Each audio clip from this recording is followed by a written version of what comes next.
Bismillahirrahmanirrahim.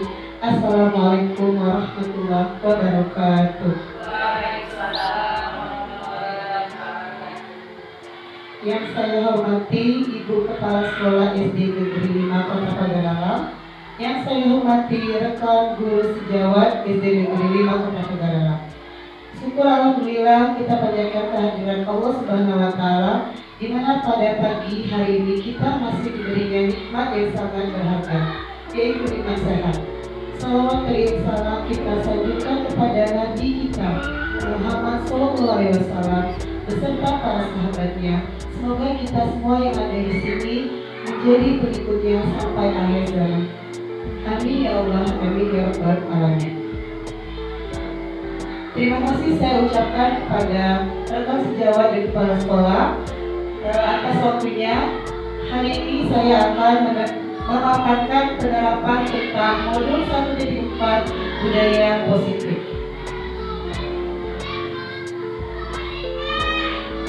Tujuan pembelajaran CDP dapat menjelaskan makna kontrol dari paparan teori kontrol Dr. William Glasser serta miskonsepsi yang terjadi di kehidupan sehari-hari, serta dapat menjelaskan perubahan paradigma stimulus respon kepada teori kontrol. Yang kedua, CDP dapat menjelaskan makna disiplin positif dan mengamati penerapannya di lingkungannya, serta kaitan teori kontrol dengan 3 motivasi perilaku manusia. Yang ketiga, CDP menjelaskan pentingnya memilih dan menentukan nilai-nilai kebajikan yang akan diyakini dan disepakati seluruh warga sekolah sehingga telah tercipta sebuah budaya positif. Bagian-bagian dari budaya positif, yang pertama, disiplin positif dan nilai-nilai kebajikan universal. Yang kedua, teori motivasi, hukuman dan penghargaan restitusi. Yang ketiga, keyakinan kelas. Yang keempat, kebutuhan dasar manusia dan dunia berkualitas. Kelima, restitusi 5 posisi kontrol. Yang keenam, restitusi segitiga restitusi.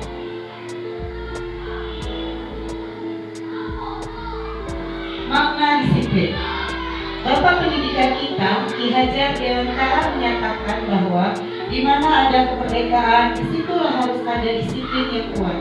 Sungguhpun disiplin itu bersifat self-discipline, yaitu kita sendiri yang mewajibkan kita dengan sekeras-kerasnya. Tetapi itu sama saja, sebab jikalau kita tidak cakap melakukan self-discipline, wajiblah pengusaha lain mendisiplin diri kita. Dan peraturan demikian itulah harus ada di dalam suasana yang merdeka. Ki Hajar Dewantara, Cetakan 5 2013. Menurut Kamus Bahasa Indonesia, salah satu pengertian disiplin adalah ketaatan, kepatuhan kepada peraturan, tata tertib, dan sebagainya. Disiplin positif adalah proses pembelajaran. Disiplin positif merupakan pendekatan mendidik anak untuk melakukan kontrol diri dan pembentukan kepercayaan diri. Tujuan disiplin membantu anak mengembangkan rasa tanggung jawab untuk membuat keputusan yang baik dan penuh pertimbangan. Nilai kebajikan ada di profil pelajar Pancasila. Yang pertama, beriman, bertakwa kepada Tuhan Yang Maha Esa, dan berakhlak mulia. Yang kedua, mandiri, bernalar kritis, berkebinekaan global, bergotong royong, kreatif, tanggung jawab, disiplin, saling menghargai, kasih sayang. Teori motivasi, hukuman, dan penghargaan atau restitusi. Jerry Gosler dalam bukunya Restructuring School District Life menyatakan ada 3 motivasi perilaku manusia. Yang pertama, untuk menghindari ketidaknyamanan atau hukuman. Yang kedua, untuk mendapatkan imbalan atau penghargaan dari orang lain. Yang ketiga, untuk menjadi orang yang mereka inginkan dan menghargai diri sendiri dengan nilai-nilai yang mereka percaya. Teori motivasi, hukuman, penghargaan, dan restitusi. Hukuman sama dengan penghargaan adalah salah satu cara atau tindakan yang dilakukan para pendidik terhadap peserta didik, baik berupa denda atau sanksi yang ditimbulkan akibat tindakan yang tidak sesuai dengan peraturan yang telah ditetapkan. Sedangkan restitusi adalah proses menciptakan kondisi bagi murid untuk memperbaiki kesalahan mereka, sehingga mereka bisa kembali pada kelompok mereka dengan karakter yang lebih kuat. Sebuah pendekatan untuk menciptakan disiplin positif. Keyakinan kelas. Di sini kita belajar keyakinan kelas. Sebelum menjadi keyakinan kelas, dia terlebih dahulu dari peraturan sekolah. Kalimat peraturan sekolah itu kalimat negatif, diganti dengan kesepakatan kalimat positif, terakhir baru jadinya keyakinan kelas. Keyakinan kelas itu sendiri yaitu sesuatu yang dapat diterapkan di lingkungan kelas tersebut.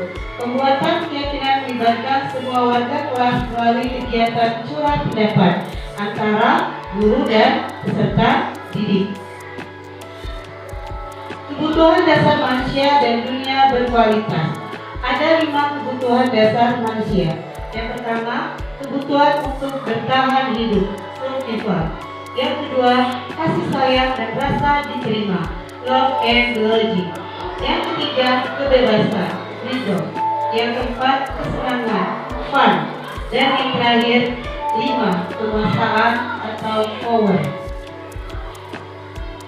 Restitusi 5 kontrol, posisi kontrol.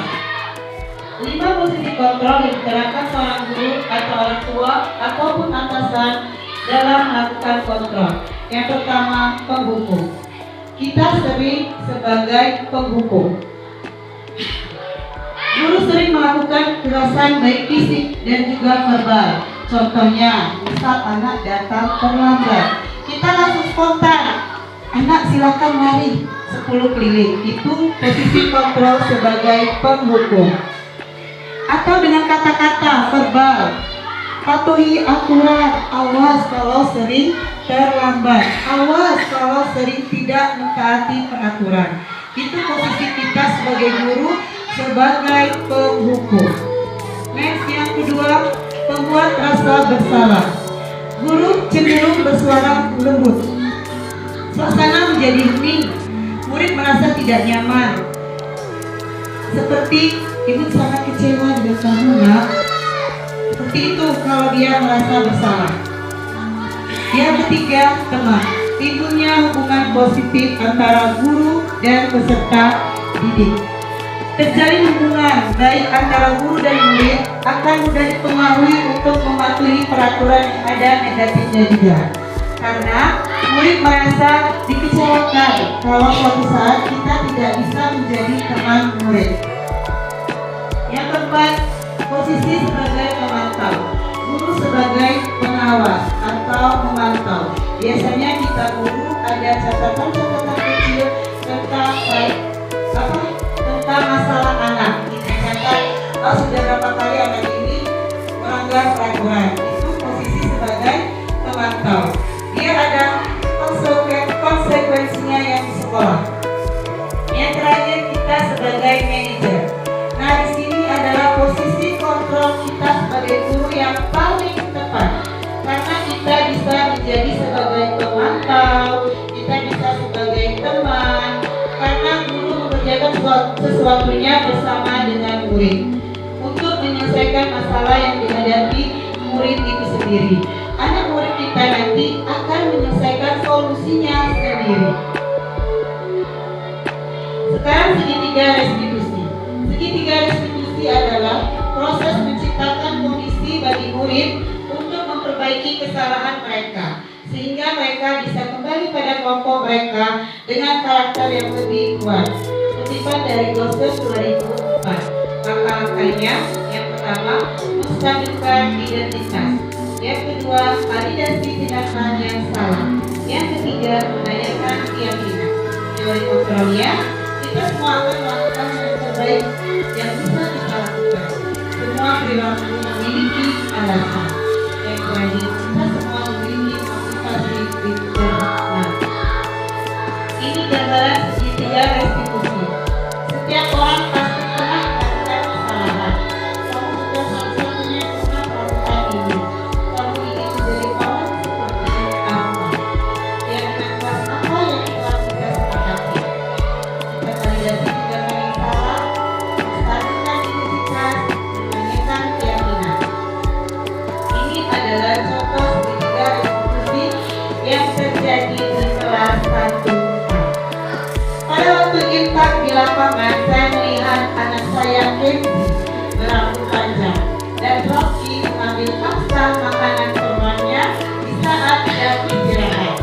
Di kelas, saya langsung memanggil Kenzi dan Rocky maju ke depan, dan saya menstabilkan identitas, memvalidasi tindakan yang salah, dan menanyakan keyakinan kelas. Akhirnya, Rocky dan Kenzi mengakui kesalahannya. Kenzi meyakinkan saya untuk memotong rambutnya, dan apabila rambutnya sudah mendekati 3 jari dari alis, dia akan memotong rambutnya. Sedangkan Rocky sudah mengakui kesalahannya. Dia meminta maaf kepada temannya.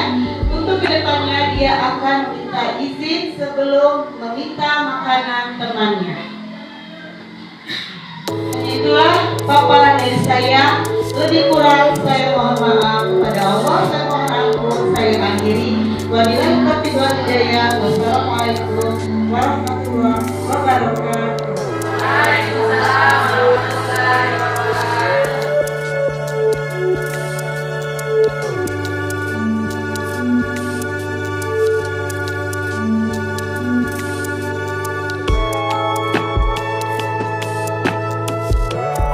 Bapak Ibu, sebelum kita membuat keyakinan kelas, kita harus membuat peraturan kelas dulu. Setelah kita buat peraturan kelas, kita ubah menjadi kalimat positif. Terakhir, baru kita jadikan keyakinan kelas. Kita sepakati dulu ya. Di sini saya berperan sebagai guru dan Bapak Ibu sekalian sebagai muridnya. Ayo, yang pertama kita akan membuat peraturan kelas. Ya, siapa? Ya, itu dia. Silakan ditulis dulu ke depan.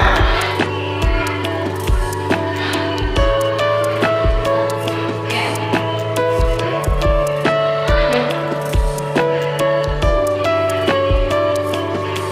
Dilarang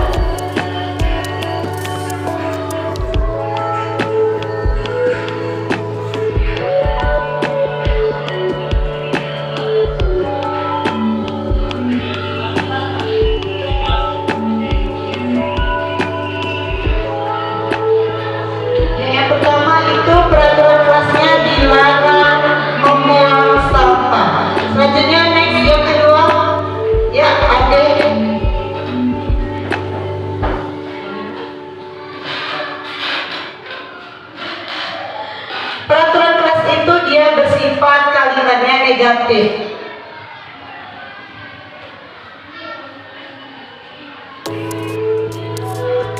Dilarang makan dan minum saat belajar. Bisa makan dan minum saat belajar.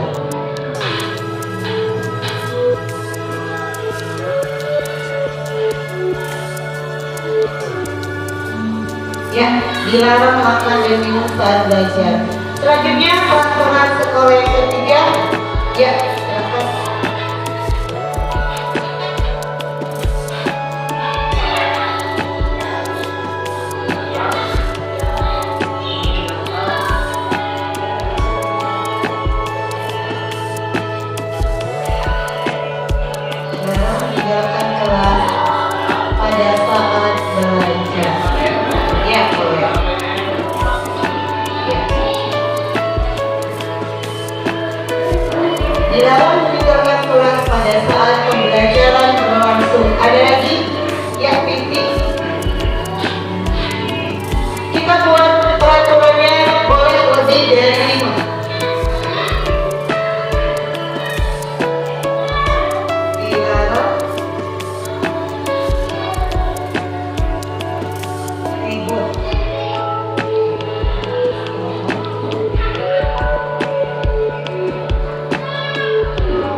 Ya, yang keempat dilarang ribut saat pembelajaran berlangsung.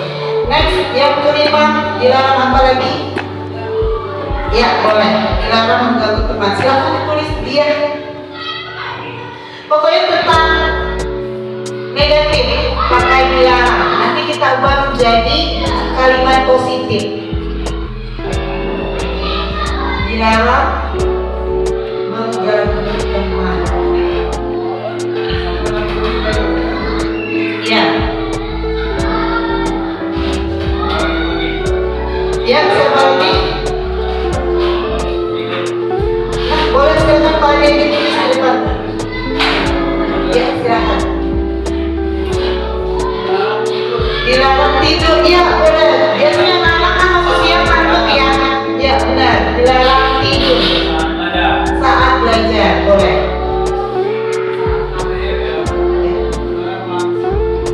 Tapi kalau IKM kita sudah pakai pembelajaran ya, tidak lagi KBM ya.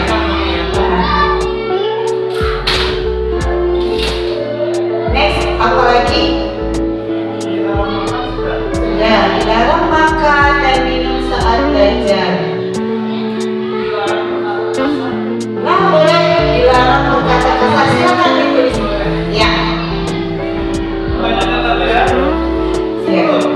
10. Tidak apa-apa. Lebih banyak lebih baik.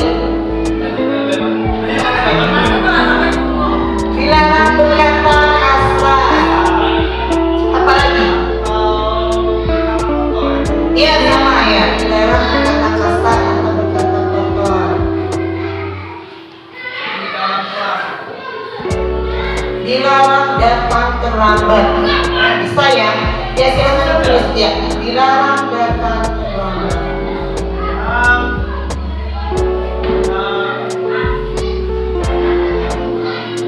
Apa lagi kira-kira?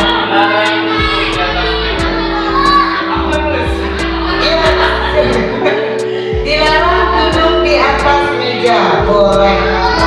Duduk.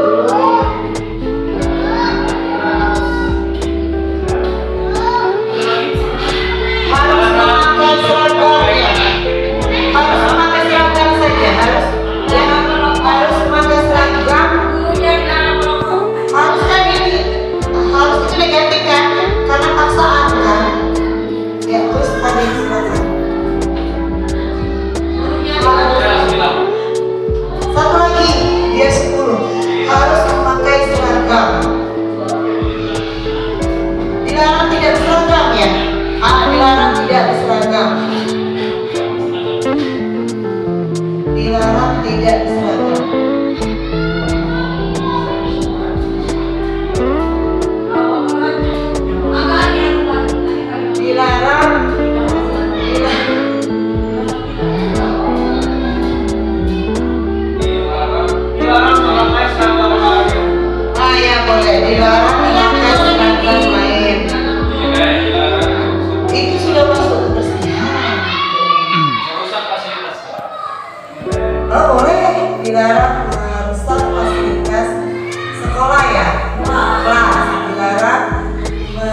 Ya, sepakat ya.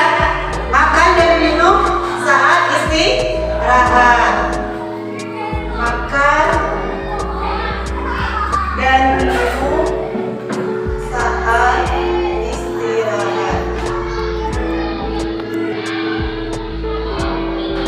Next, yang ketiga, dilarang meninggalkan kelas pada saat pembelajaran berlangsung.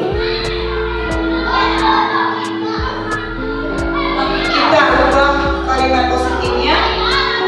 Meninggalkan kelas itu maksudnya permisi mau kencing atau mau kemana? Permisi mau kencing. Kita batasi saja ya. Bang Wiri ya. Kita batasi saja. Bagaimana kalimat positifnya? Maksimal 2 kali permisi keluar kelas. Ya izin ya. Izin keluar kelas maksimal 2 kali. Izin, sepakat? Ya, kita tulis ya. Izin keluar kelas maksimal 2 kali. Next, yang keempat, dilarang ribut saat pembelajaran berlangsung. Kita ubah menjadi kalimat positif.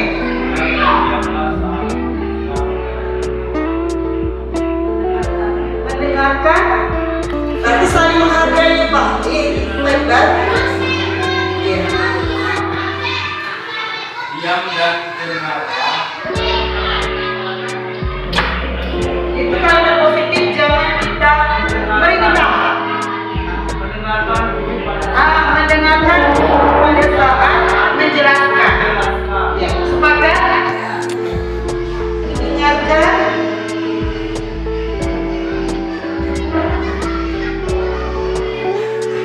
Guru pada saat menjelaskan.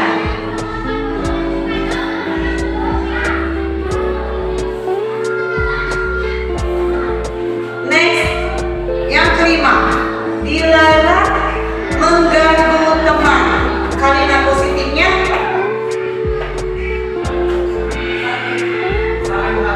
saling menghargai antar teman. saling menghargai bisa, saling menyayangi bisa. Jadi yang mana kita sepakati? Menghargai. Tapi lain dulu kalau menyayangi. Oh, berarti. Jadi saling menghargai antar teman.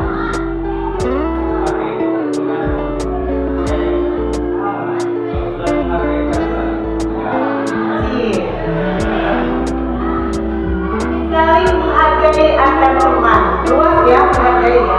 Next, dilarang tidur saat pembelajaran berlangsung. Kalimat positifnya dilarang tidur saat pembelajaran berlangsung. Fokus. Bisa? Fokus pada Pembelajaran. Fokus pada saat pembelajaran. Tetap fokus. Sepakatan? Sudah sepakati ya? Tetap fokus pada saat pembelajaran.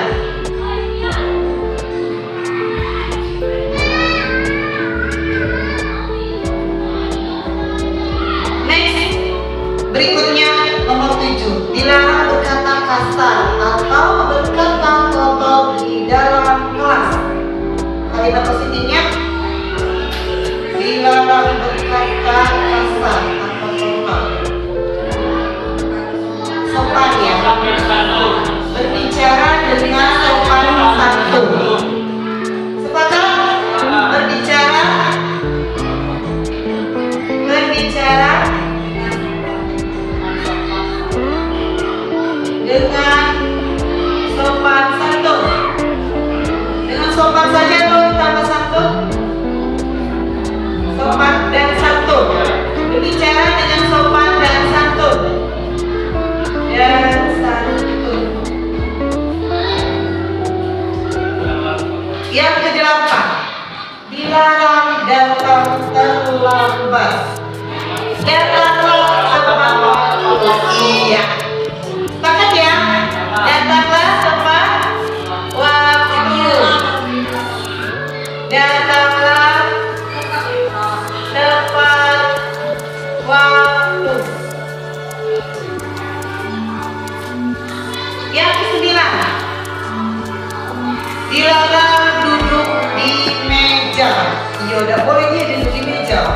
Jadi kamu duduklah. Hah?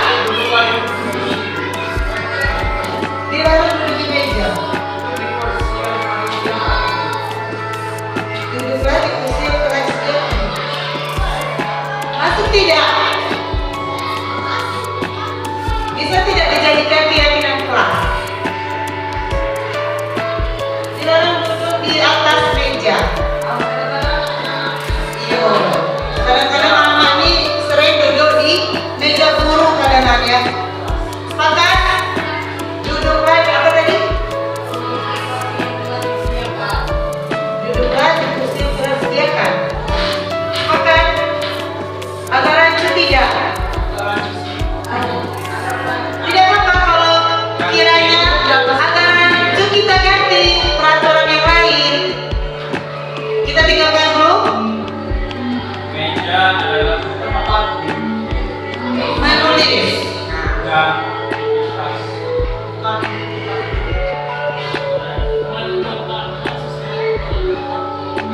Itu barang lebar. Kalau rancu kita ini ganti apa? terlalu sempit. Kurang spesifik. Jadi kita Ini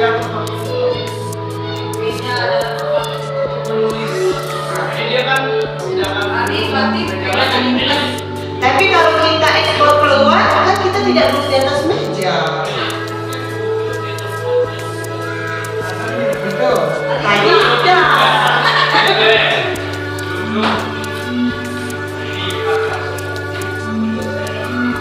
Oke. Sepakat? Duduk di atas kursi, menulis di atas meja. Oke, kita sepakati ya. Duduk di atas kursi, menulis di atas meja.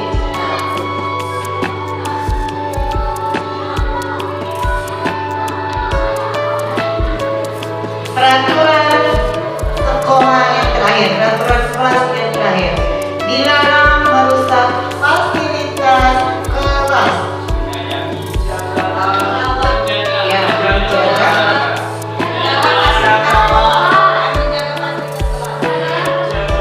Menjaga dan menyayangi fasilitas. Kok menyayangi? Jagalah fasilitas kelas.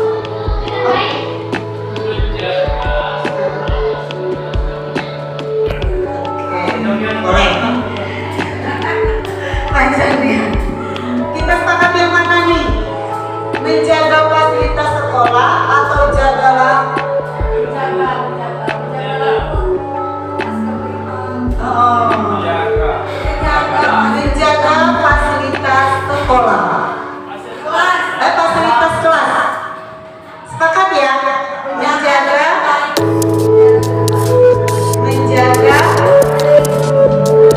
fasilitas kelas.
komitmen bisa ya, kita komitmen ya. Yang ke-10, menjaga fasilitas kelas.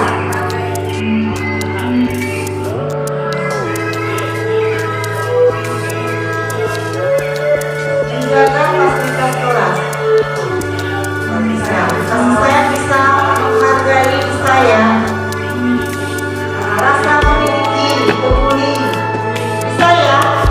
Itulah nilai kebajikan. Dari peraturan kelas kita ubah menjadi kalimat positif dan terkandung nilai kebajikan, baru kita sepakati menjadi keyakinan kelas. Setelah kita buat keyakinan kelas, murid-murid dan akan menandatangani keyakinan kelas. Jadi mereka misalnya melanggar, tapi mereka bisa memperbaikinya sendiri. Tadi sudah dijelaskan ke Bapak Iqbal tentang restitusi. Seperti itulah. Jadi untuk kedepannya kita buat kalimat positif ini untuk dijadikan keyakinan kelas di kelas kita masing-masing Bapak Ibu guru ya.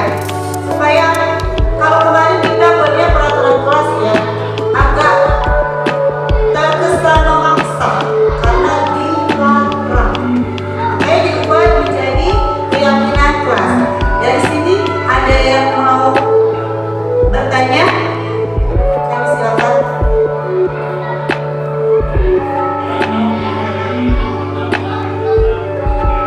Kalau mau tanggapan, berikan pendapat tentang keyakinan kelas yang akan Bapak Ibu buat di kelasnya. Silakan.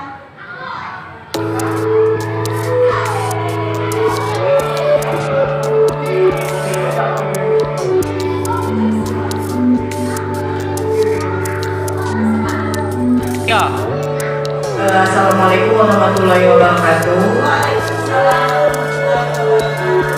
Di sini dari keyakinan kelas yang sudah kita buat tadi, saya ingin bertanya, apakah keyakinan kelas yang di kelas kita masing-masing itu, apakah harus dengan siswa membuatnya dengan seperti yang diterapkan tadi, apa kita sendiri yang memikirkan sendiri keyakinan kelas dan kalimat positifnya? Demikian, terima kasih. Baik, terima kasih Ibu Dia. Untuk keyakinan kelas kita harus membuatnya bersama peserta didik kita, karena itu kan untuk mereka. Jadi kita harus curah pendapat dengan peserta didik kita. Kita sepakati bersama-sama dari peraturan kelas tadi, kita jadikan kalimat positif. Selanjutnya kita ambil nilai kebajikannya, baru kita simpulkan menjadi keyakinan kelas. Kalau sudah selesai, nanti kita tempelkan di kelas kita. Anak didik kita harus menandatangani keyakinan kelas tersebut. Bisa dipilih? Ya, siapa lagi? Ada yang mau menanggapi?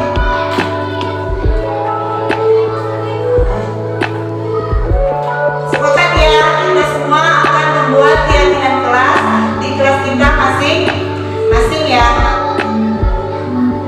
Baiklah, mau menambahkan?